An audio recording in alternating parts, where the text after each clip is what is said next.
hemos invitado a dos miembros y dos candidatos de dos de los partidos que no están en primer lugar, pero que figuran en el bloque de los 4 con más votos contabilizados hasta ahora, repito, siguen siendo parciales, aunque del 97%. Hemos invitado a la señora Norma Yarrow, que fue candidata al Congreso por Renovación Popular con el número 4. Muy buenas noches, señora Yarrow. Y junto a ella al señor Alberto Velarde, quien postuló con número 25 en la lista congresal por Lima de Acción Popular. Señor Velarde, buenas noches. Buenas noches a los dos. Preciso en su caso que usted postuló también a la vicepresidencia en la fórmula que estaba encabezada por Johnny Ledescano. Quisiera pedirles una primera reacción ante estos resultados. ¿Cómo explican ustedes las tendencias que hemos constatado en las urnas y cómo interpretan lo que ha motivado a que nos hallemos ante estos resultados? Señora Yarrow, su opinión, por favor. Fernando, buenas noches. Buenas noches. ¿Cómo estás? También al virtual congresista de la República por Acción Popular. Bueno, la verdad yo estoy asombrada. Tengo que decirlo claramente que no estaba dentro del esquema ni en lo que se había planificado o se había dado información en las encuestadoras, el tema de la participación de Pedro Castillo, ¿no? Creo que nos ha sorprendido a todos ese porcentaje a nivel nacional. Y bueno, la verdad que como Renovación vamos a esperar todavía los últimos conteos, nos faltan actas del extranjero, pero sí, hay que ver que el señor Castillo sí se ha ido adelante ya, digamos, del pelotón de los 3 otros partidos, ¿no? Que es Avanza País, Fuerza Popular y Renovación Popular. De acuerdo. Sin embargo, las encuestadoras identificaron el aumento de las intenciones de voto a Pedro Castillo durante los últimos días. Es posible que en efecto él hayan aumentado solo durante los últimos días, es decir, después de su participación en el debate, ¿no? Sí, mira, yo sí, ahí hemos revisado nosotros algunas actas a nivel nacional y sí hay un crecimiento más que nada en la zona sur del Perú, ¿no? Él venía creciendo también y en las actas se nota la votación que tiene, ¿no? Pero, por ejemplo, en el norte del país, de nuestro país, Renovación Popular tiene una buena presencia y también en la Fuerza Popular, ¿no? Recordemos que Rafael López Zelaya es chiclayano y tiene un buen bolsón ahí, digamos, electoral. Ahora, lo que sí me ha sorprendido, porque he estado acompañando a votar al candidato presidencial, es el ausentismo que ha habido. 1, 2, cómo se han demorado en abrir las mesas de votación. Realmente las personas fueron desde las 7 de la mañana, las personas de riesgo, que como se les calificó, y eran las 10:30 y no se abrían mesas. Tanto así que la mesa del candidato López Zelaya no se abrió y tuvimos que pedir voluntarios de la calle para poder ingresar al centro de votación. Yo la verdad estoy, como vuelvo a repetirlo, o sea, veíamos toda la semana que estaba Acción Popular encabezando las encuestas, pero Pedro Castillo no tenía un crecimiento tan sólido como para llegar a la posición en que se encuentra ahora, ¿no? Pero a la hora que hemos visto la votación, en algunas provincias sí tenía un bolsón grande en lo que era el Perú, la zona del Perú sur, ¿no? De acuerdo. Han ganado ustedes en Lima Metropolitana, parece, ¿no? Hasta el momento ustedes tienen más que ningún otro partido en Lima Metropolitana. Es la única región. Sí, nosotros hemos ganado, sí.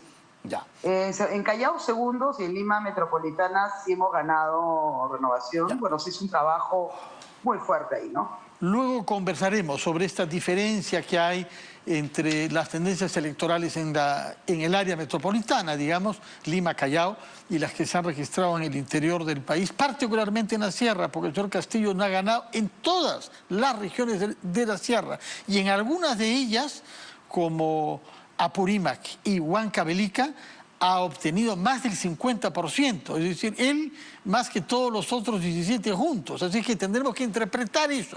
Nos dará su punto de vista, pero antes quisiera formularle la misma pregunta al señor Velarde. ¿Cómo interpreta usted el resultado y qué pasó con la candidatura de Johnny Lescano, que fue primero desde que comenzó a descender George Forsyth y que al final ha resultado en quinto lugar al estado actual del escrutinio? Buenas noches. Buenas noches. A los dos. Gusto escucharlos. Primero felicitar a la señora Narro por esta realización de su campaña, especialmente en Lima. En segundo lugar, creo que la explicación es muy clara, ¿no?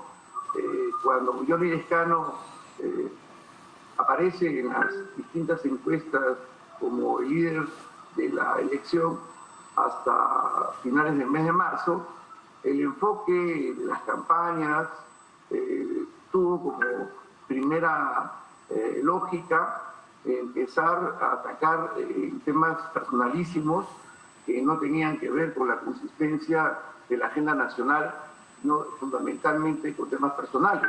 Lo vimos en el debate cuando alguien cruzó una frontera tan delicada como para mencionar a la esposa y su condición y su nacionalidad. Lo vimos cuando una encargada del debate trae a Merino a la mesa de la conversación cuando no tenía nada que ver. Lo vimos también cuando algunos periódicos que estuvieron vinculados con el fujimorismo y fundamentalmente con aquella época oscura donde se compraban titulares y cuyos propietarios terminaron presos por esa condición, colocando situaciones absolutamente falsas. Lo vimos también cuando tuvimos que estar contestando cosas absurdas como la naturaleza de sus títulos profesionales.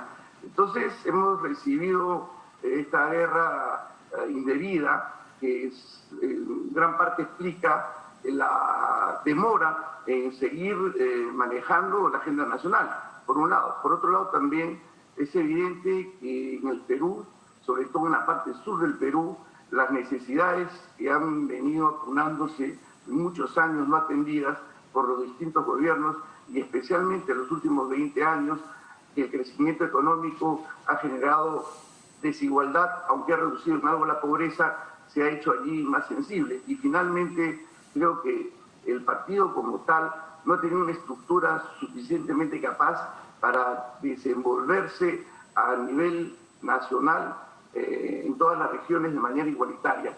Y en consecuencia, eso también sufrió mucho desgaste al cierre del mes de marzo y las primeras semanas de abril terminaron siendo una situación bastante compleja y que sin duda alguna tiene que ver también con esta idea que en el Perú se tiene que decidir las cosas en el último momento, sobre todo en materia electoral. De acuerdo. Quisiera estar seguro, ¿han ganado ustedes en una única región que es en la selva norte, Loreto, ¿no? Han ganado, ¿está confirmado eso? Señor Velarde, ¿me escucha? Parece que no. Perdón, ¿me puedo repetir la pregunta? Sí, saber si está confirmado que han ganado ustedes en una única región, Loreto.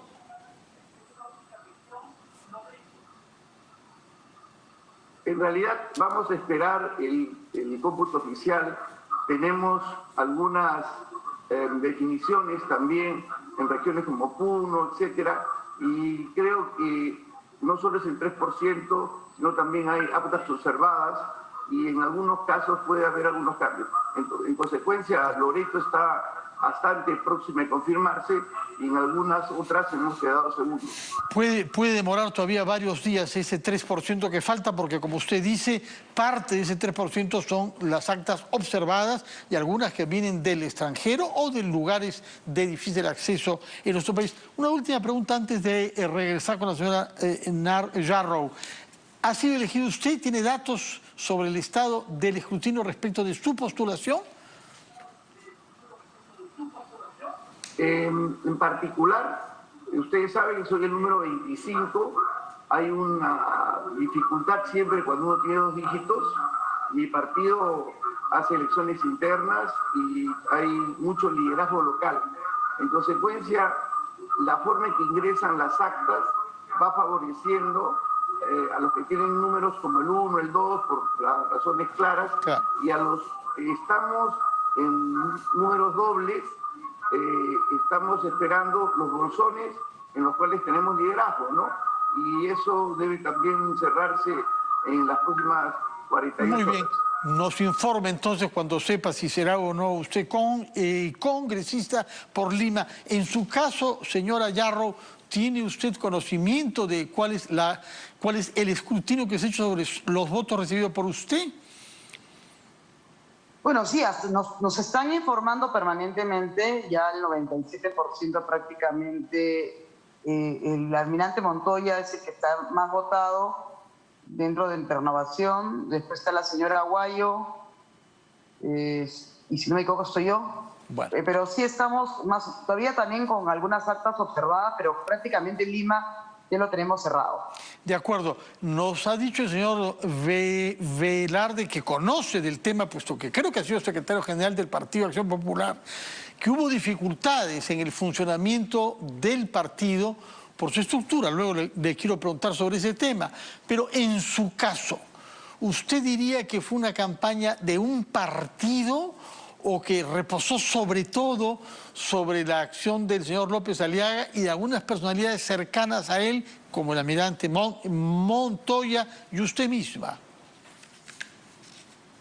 A ver, este es un partido nuevo, ¿de acuerdo? Lo que hemos llegado en 8 meses prácticamente de campaña al lugar en que estamos de expectativa, ha sido un trabajo bastante en equipo. Por lo menos yo estoy como coordinadora de Lima Metropolitana, y en Lima Metropolitana se logró tener a los 42 distritos más cercados en un trabajo muy unido, ¿no? A nivel nacional, vimos algunos departamentos que en mi caso vi Lambayeque y se coordinó con parte de Arequipa. Y sí, yo te diría que para ser personas que están ingresando a un partido con nuevas afiliaciones, con candidatos que en muchos casos por primera vez postulan, se ha trabajado articuladamente, pero sí hay que reconocer que el discurso de Rafael López Aliaga como candidato ha marcado una diferencia. De acuerdo. Señor Velarde, en su caso, usted se refirió a dificultades en la estructura de Acción Popular. Explíquenos, por favor, eso. A ver, cuando un partido como el nuestro tiene elecciones internas, las candidaturas al Congreso representan diversas corrientes internas y distintos grupos de trabajo en el partido. No somos una lista que se dispone del despacho de quien financia el partido o quien es el dueño del grupo electoral. Somos un partido de verdad, con mucha estructura y con mucho liderazgo local. Muchos liderazgos locales han tenido complicaciones entre los manejos de personería o también de algunas actividades que han generado, como corresponde lamentablemente al sistema del voto preferencial, algunos conflictos internos, ¿no? Que los administraremos como corresponde en el partido, pero que se han sentido en el caso nuestro. Nosotros no tenemos la posibilidad de designar a dedo a nadie ni llevar candidatos de Lima para completar listas en provincias, como otras organizaciones. Nosotros tenemos liderazgos menores en algunas provincias, otras mayores, pero a veces entre provincias hay liderazgos que tienen conflictos que arrastran incluso de fuera de la propia actividad partidaria. Uno puede ver algunas confrontaciones entre la gente de Moyobamba y la gente de Tarapoto, por ejemplo, en San Martín. Y en mi caso, por ejemplo... Tarapoto es más grande, pero Moyobamba es la capital. Y es una situación un poco particular en ese departamento que frecuentó mucho Fernando Belaúnde y donde Acción Popular solía ganar con amplio margen. Y por ejemplo, tenemos problemas iguales entre Yurimaguas y Iquitos, la provincia de Maynas, ¿no? Porque los liderazgos son muy fuertes. Y entonces cuando se atraviesa un liderazgo de una provincia hacia la otra, se generan ciertos problemas en la estructura que, repito, son propios de la forma en que nosotros hacemos las elecciones internas. De acuerdo, vamos a hacer una pausa, por favor, después de la cual quisiera que me contesten una pregunta un poco más difícil de la que he formulado hasta ahora. cuál es el papel que va a corresponder a sus respectivos partidos durante los 2 meses de campaña de la segunda vuelta, si se confirmase, como parece el caso, que sus respectivos candidatos no pasan a la segunda vuelta. Nos lo van a decir, por favor, después de una breve pausa.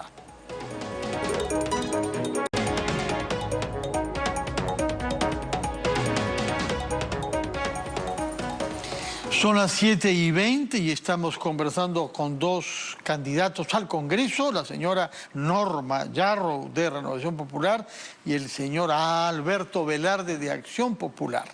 Y había quedado planteada la pregunta de si se confirmase, como el escrutinio al 97% parece sugerir que sus respectivos candidatos, López Aliaga y Lezcano, no acceden a la segunda vuelta, ¿cuál es el papel que sus partidos van a jugar? Se lo pregunto a usted en primer lugar, señora Yarro, tanto más que hemos leído durante esta tarde un comunicado de su partido diciendo que no se ha tomado una decisión y que están a la espera de la proclamación de los resultados oficiales.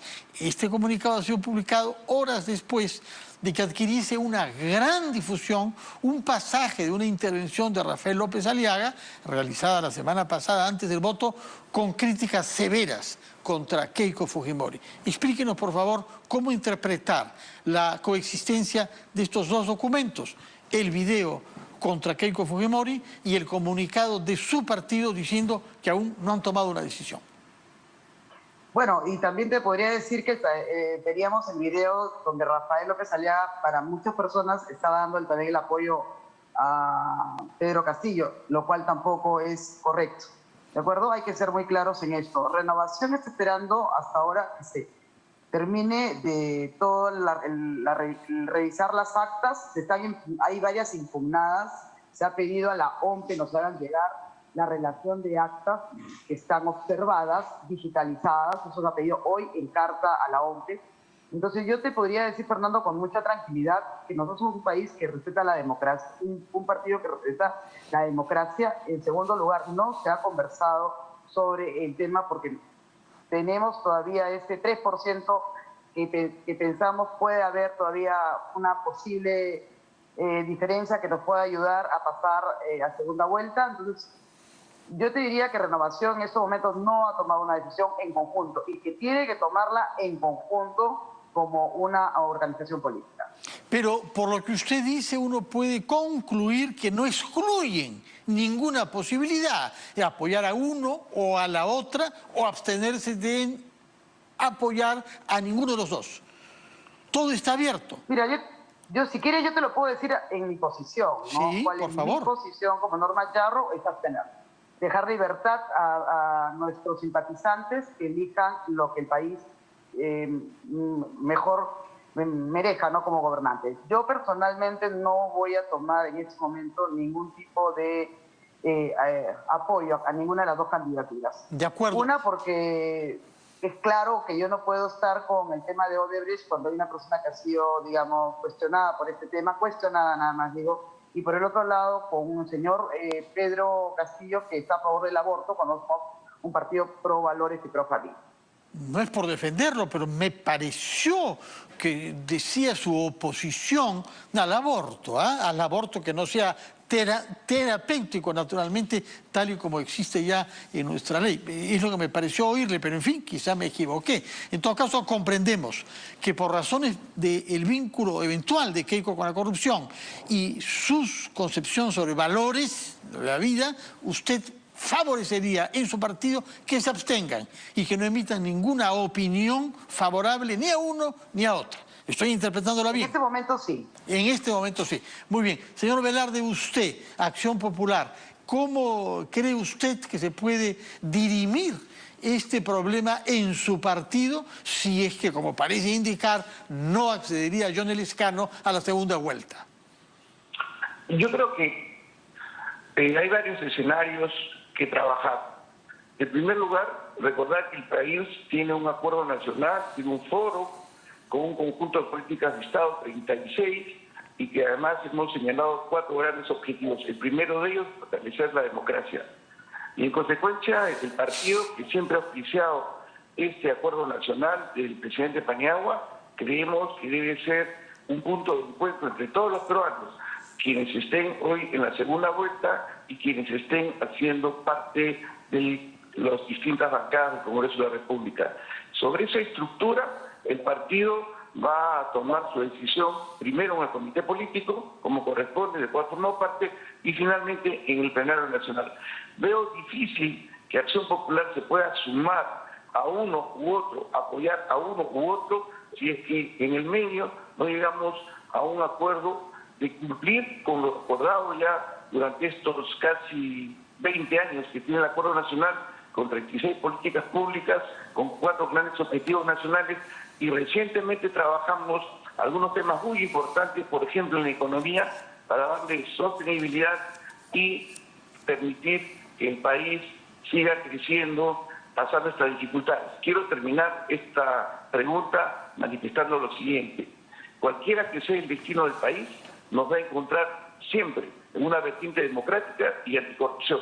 Cualquier cosa que esté fuera de ello, yo como miembro del comité político no la aceptaría. Y estoy convencido que los otros miembros del comité político y también el plenario de mi partido no lo aprobarían. En consecuencia, creo que las ideas están bastante claras. De acuerdo, sí. Respecto del Ejecutivo, ahora toca conocer sus ideas respecto de la acción en el Legislativo, puesto que ambos partidos tendrán una bancada, no sabemos todavía el número exacto de miembros, pero son números considerables en ambos casos, y en ese sentido, como no van a tener la mayoría ustedes, quisiera saber ¿qué pueden imaginar como contacto con otras fuerzas políticas para formar un bloque sobre la base de ideas comunes y ser eficaces en el Parlamento? ¿Cómo ve esta situación usted, señora Norma Yarrow? Fernando, mira, es un congreso, efectivamente, como tú dices, hay cerca de 17 bancadas, ¿no? Muy complejo, no hay una mayoría. Pero hay que pensar que tenemos que ir a concertar, ¿de acuerdo? Es un tema muy importante para el país hoy. No podemos estar en la situación que se encuentra el actual Congreso de espaldas al Ejecutivo, ¿no? Tenemos que tener mucha confianza de que el país sabrá elegir bien a su gobernante y el Congreso de la República ser un soporte político en este momento cuando tenemos un país tan fracturado. Es claro que hay partidos de derecha y hay partidos de izquierda y que los de derecha tenemos varias coincidencias, ¿no? Hay varios partidos de derecha que hemos dicho y manifestado abiertamente que no estamos de acuerdo, por ejemplo, con el cambio de la Constitución, sino con la reforma de la Constitución, ¿no? Y temas similares, ¿no? Pero yo creo que en este momento sí es factible llegar a concertar las fuerzas políticas con la finalidad de darle un soporte al Ejecutivo. ¿Cuáles serían esas fuerzas? No comprendí bien. ¿O son las que usted califica de fuerzas de derecha? Mira, la verdad, te podría decir, por ejemplo, Avanza País es una fuerza y ellos dicen que son un centro, no son ni derecha ni izquierda, pero coincide con muchas cosas con el plan de gobierno nuestro, ¿no? Por ejemplo, el no cambio de la Constitución y algunas ideas similares. Otro que va a tener una fuerza dentro del Congreso, yo te diría también Fuerza Popular, que es totalmente distinto a la elección de la candidatura en este momento, ¿no? También tiene muchos parecidos en los planes de gobierno, son personas que de alguna manera nos hemos conocido en la vida política, y te lo digo porque, por ejemplo, yo estoy en el Consejo Metropolitano como regidora y Marta Moyano es también regidora de la minoría como estoy yo, y hemos llegado a concertar muy bien, ¿no? Siempre y cuando el horizonte es el beneficio de la ciudad. Yo creo que algo similar va a tener que pasar. Muy bien, hemos comprendido. Y la misma pregunta para usted antes de ir a una pausa, señor Alberto Velarde. ¿Cómo piensa usted que su partido, con la bancada que tenga en el Congreso, deberá actuar para pesar en el Congreso fragmentado al que nos estamos encaminando? El Perú tiene que tener una agenda nacional, primero para atender las emergencias producto de la pandemia, producto de la crisis económica, el hambre que viven los sectores populares, que ha generado en gran parte esta reacción. Sin duda alguna, también los temas que atiendan con urgencia a la economía. Esta agenda nacional debería ser concordada por los grandes partidos conjuntamente con quien llame el gobierno, de tal manera que este fraccionamiento de fuerzas parlamentarias pueda tener un derrotero para que por lo menos el primer año caminemos de una manera que permita atender esta crisis sanitaria, de empleo y de hambre que vive el pueblo del Perú. En el segundo paso que debemos hacer, como digo, es tener una estructura sobre la cual girar aquellas diferencias que el Perú ha mostrado en esta elección del domingo 11. Y eso debe ser el acuerdo nacional y su política de Estado y sus grandes objetivos. Y en tercer lugar, debo recordarle al país que a pesar del fraccionamiento del actual Congreso, lograron tener 105 votos para tomar medidas ilegítimas y poco racionales, como fue la de noviembre último pasado. Pero no fue la única. En julio del año usted se pasado, refiere usted se refiere a la vacancia. Usted se refiere a la vacancia. No solo a la vacancia, sino también me refiero a que se juntaron casi más de 100 congresistas para hacer en julio, me parece que fue el día 5 para ser exacto, una propuesta de 5 cambios a los artículos constitucionales. Si usted recordará, cuando estuvimos discutiendo los temas de inmunidad, y que se llevaron por encima los privilegios de protección que tienen los altos funcionarios públicos. En consecuencia, hay que mirar con claridad el fenómeno político. El fraccionamiento no significa no llegar a acuerdos. Claro que sí. El problema está, ¿cuál es la agenda nacional para... Por supuesto que sí. Muchísimas gracias. Muchas gracias por su tiempo y su presencia en RPP. A usted, señor Velarde, a usted, señora Yarro, el mejor de los éxitos para sus partidos, porque de ellos depende la consolidación de la democracia en el Perú. Muchas gracias por su presencia. Vamos a ir nosotros a una pausa.